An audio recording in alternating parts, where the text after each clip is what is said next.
temperatures. I know we've seen some heat lightning even, but it looks like on Tuesday, that's when the rain might come through for us too. It'll be a couple of days worth of several rounds of rain and thunderstorms. It'll happen more tomorrow night in the upstate, but mountains, you're definitely going to have some rain to contend with. Tuesday is our rainier, stormier day in the upstate, and that's where we get our first big temperature reduction between Monday and Tuesday, but that's going to be mainly caused by it raining most of those days. So that's going to be our transition into a much cooler and drier time period. Wednesday and Thursday, not only are temperatures going to be a solid 5 to 10 degrees cooler than we have been recently, the humidity is also going to be about 5 to 10 degrees lower on the dew point scale. So a great days are coming. Might even call it an early taste of fall. It might be a stretch, but anything compared to mid-90s and really muggy conditions, I think anything at less than that would definitely qualify as that. For some perspective, 93 degrees are our high temperature officially at downtown Greenville today. Same can be said in Greenwood, 91 and 90 in both Spartanburg and Rutherfordton. So a few degrees cooler than the past few days. We've been stuck in the mid-90s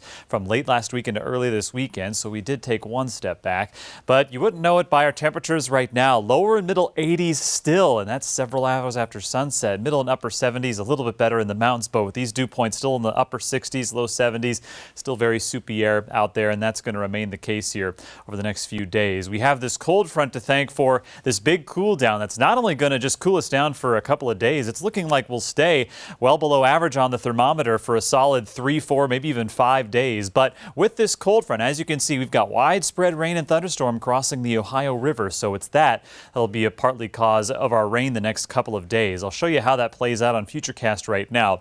Notice the rest of the night we're looking dry, as will be the case tomorrow morning. So mountains, you're going to be cloudier than the upstate to start the day. So a touch more sunshine gets us warmer in the upstate.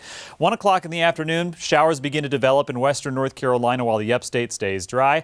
By 5 o'clock, pretty widespread showers and thunderstorms in the mountains, and a couple of those make it into the upstate. Safe to say, though, the upstate, both the morning and the evening commute should be relatively dry. Mountains, evening commute looking like a soggy one. 7 o'clock, a few more thunderstorms move into the upstate, but safe to say tomorrow night. Here's a pause at midnight.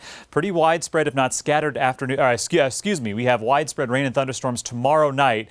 That'll probably move out Tuesday morning. A few stray showers possible to start Tuesday, but Tuesday afternoon, that's when we're going to get that final push of that front through here, and that's going to be in a very rainy, stormy setup Tuesday afternoon, but should be done with by later Tuesday evening, and that's going to begin that drier, much more comfortable stretch of weather. So midweek onward, looking pretty darn good. Not tonight, though. 73 and muggy for your upstate low temperature, 67 your mountain low temperature. Showers in. That'll result in some valley fog in those places that got a bit of rain, those eastern-facing slopes that got those showers. So those spots could see some fog. Other than that, not going to be a widespread problem. So we'll start at 73, top out at 90 in the upstate tomorrow. Mountains, due to more cloud cover and more rain and thunderstorms, you're going to be quite a bit cooler. You'll top out at around 82 degrees around noon, and then as that rain continues into the afternoon, you're going to drop to about 78 degrees by 4 o'clock p.m. So for those reasons, with more rain and still that heat, we're going to down it to about a 7 out of 10 rating your day on the Carolina Sky Meter. We're also monitoring some very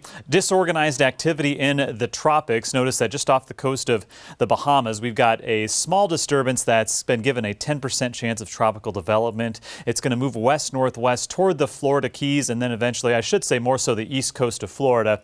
And if it becomes anything, which 10% not great odds, but if it does, it could send some showers, thunderstorms, and possibly some gusty winds to the Florida coast by middle of the week. And then if it continues on that route, we could almost say the same with the Carolina coast as well. But really, not too great of a chance of anything happening there. Notice Wednesday onward, mid-80s for high temperatures in the upstate, 70s for a couple of those days in the mountains, and small rain chances return next weekend, but looking pretty dry, though, Wednesday through Friday after that major rain Monday and Tuesday.